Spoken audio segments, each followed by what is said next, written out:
Hi everybody, hi. Trying to start this new channel. I'm gonna call it, I think, TPI Plus. Do a lot of tune port injection stuff, small block Chevy, big block Chevy, Pontiac, pretty much everything out there. Oldsmobile, Mopar sometimes. Pontiac's a lot too. My dad's GTO. Um, but so yeah, I got this 2001 Impala I bought from my nice friend I used to work with, and it was his son's car. He finally got a nice car, and I bought this for he gave it to me for a good price because I helped him with his truck. So it was like a done deal. Totally within a budget. Only paid 500. Totally easy. It had like 8 codes or something, but stupid stuff. Just mostly was wiring issues, and eventually, people think that when they just change the EGR valve, that it's just gonna solve the problem, and then it'll be fine. And you'll get a code. It's a false code that tells you that it's leaking. The EGR is excessive flow or something, or not enough flow. You know, so I chased that for a little while, and he tried a few EGRs, and I tried some, and I had some new ones, and I tried them, and a code came back, and I tested, and it drove me crazy. I almost pulled my hair out, but I found out from Scanner Danner, he's an awesome guy, really, really smart, like my teachers at JJC, Mr. Coleman, Mr. Graff, and Mr. Warning, great guys.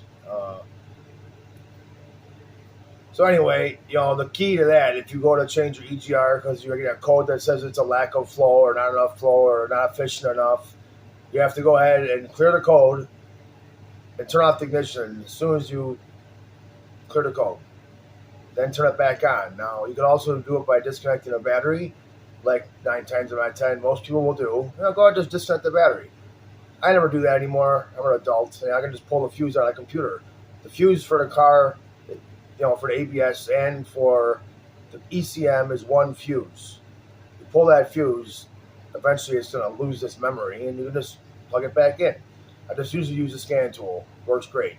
So that's how I've solved my EGR issue. And then recently, we had this really cold weather. It was like 0 degrees or -10 or something like that outside. Car drove fine. Then the next day, transmission started slipping. My girlfriend used the car. It was fine for a while. Good to get her son. Good to go to work. And then she left, and it was giving her some trouble.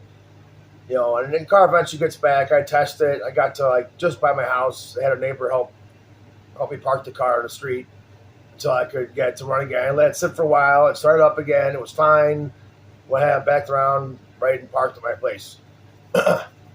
So, I checked the TPS, which you think, well, maybe that's the reason why. Because if the TPS is bad, then it's not going to tell the trans control unit that it's got enough RPM or load to provide sufficient line pressure to the shift solenoid, to the valve body, to the clutches.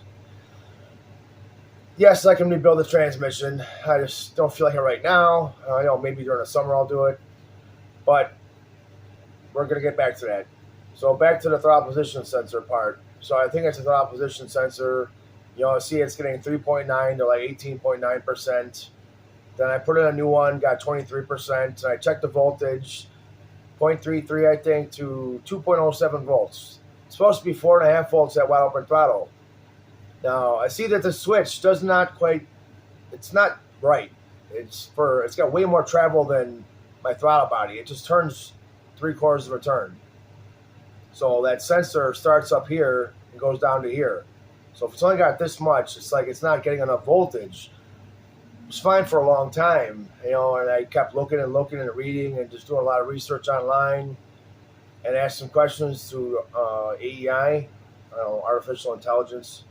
My girlfriend has it, Jessica, she's amazing. And yeah, the throttle position sensor can screw up the line pressure of the valve body. And then I find out that the 5-volt reference is good, the positive is good, the ground is good, the wire to the computer is good. Same problem still.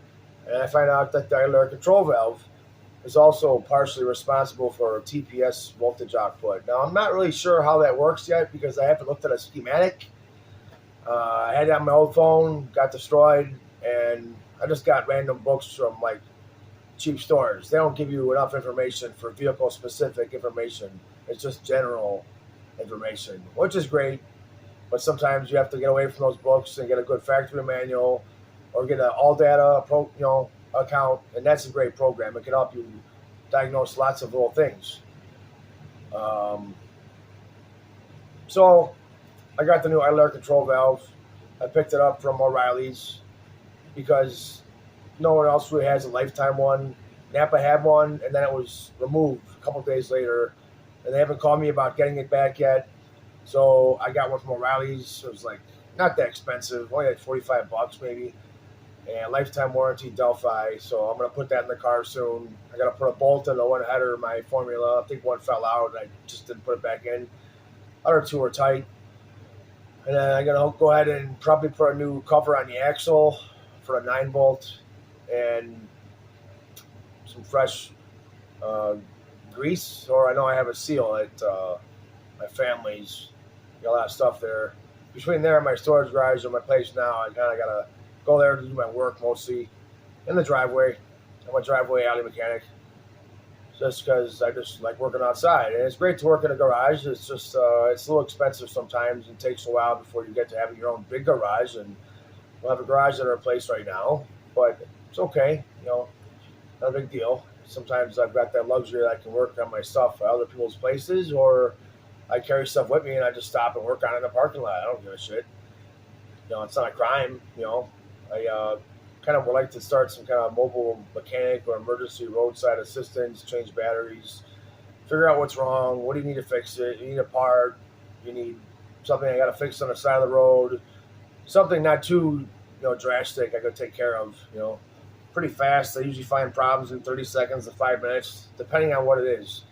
Compressors, HVAC, car work, truck work, drivetrain, electric motors, 3-phase, plumbing, electrical, roofing, carpentry. I mean, I've done pretty much all that stuff, and had a great friend help me with learning all kinds of things about the trades and HVAC. I did a lot of old things and learned a lot from him. He's a badass pipe fitter, and he was Mr. Illinois, so he's my best friend. So I figured I'd start this channel. And also another thing about guys, since you're already here, if your car randomly dies, check your fuel pressure, fuel pump relay. I did track that, sometimes not working, and it would work again a little bit later, so I just replaced that and never had problems again like that. But then the car would randomly die. Didn't matter if I was driving or if I was parked. I come to find out that the mass air sensor can be bad. Like I was just looking in my scan tool and measuring flow, and it kept going down to 0 and then flow and 0. And when it goes to 0, it thinks the engine's not running, so it just kind of shuts off. So you can disconnect the mass air sensor to confirm that it's bad. The car will just keep running. It won't set a code. It won't rev quite as well as with the mass air sensor and the map sensor, but it'll run off the map sensor, and it knows appropriately how much fuel it needs under conditions. So if you can't afford a mass air sensor, that's definitely a problem. Don't go to the junkyard and get one. Just get a new one. There's some really good ones on eBay with lifetime warranties for good prices, and I've got one in my car, and I never have had that problem again since then. I also want a supercharged fuel pressure regulator, so instead of 45 to 50, or 40 to 50, it's like 50 to 60 psi. Better spray pattern, better mileage, picks up better, just runs better with a little bit more fuel pressure for a more efficient spray pattern. It ran a 14.2 at 90 miles per hour after I changed intake gaskets. They weren't bad yet, but I just changed them because that's what I do. I like fixing stuff. That's what my goal is here to do, is keep fixing and repairing things, and that's just what I like, So, a lot of good things going for our country now. We're going to have a great next couple years. A lot of things are going to be taken care of, and I know that I got to put God first again, and we need to put God first in the whole country. Can't abuse our will, and abuse our privileges per se, but I'm just very happy. It's been really warm lately. Things have been going pretty well. I got a really good job. Just hitting it hard, as my best friend Jim would say. So I try to get up, suit up, shut up, and show up. Play the tape to the end. Think about how it's going to work out in the end if I do what I'm about to do. Could be in work, Could be at home, could be cleaning, could be anything. Just plan it. Prior planning prevents piss poor performance. God helps those that help themselves, and God can't do for us what we do for ourselves. I had a lot of great people in my life, my family, that we just fixed everything because someone else would do it, and then they wouldn't do it right, or they'd skip a step, and then we'd have to fix it because we figured it out, and we just figured, let's just save the time and the money and the effort and do it ourselves. So that's what I've been doing, since I was like 6, doing those little jobs, cars, brakes, carburetor rebuilds, points, adjusting dwell, pretty much all of it. And I went to school eventually for automotive after I had a bad accident and pretty bad brain injury. But, it took some time to get better. But you still have all the likes and the dislikes. But I don't drink alcohol like that anymore. I don't fight things. I put God first. And, just got to play the tape to the end. It makes everything a lot easier. But for those that need to stay sober, there's plenty of great meetings out there. A lot of great 12-step meetings. Definitely saved my life because I need to put God first, and that's it. You can have addiction to anything. So it's great to have a program that can help you change your life and your priorities and change your people, places, and things sometimes, and everything gets better. So this is a nice video to start my channel out here. So I hope that you guys try to subscribe and maybe comment a little bit. We can talk about anything. I'm not going to say we can't talk about anything else because it's a free thing. YouTube's awesome. My old account was Crimes Formula 350, and I just lost contact with that. I couldn't go through Google years ago to get back in there, and got 49 videos on there.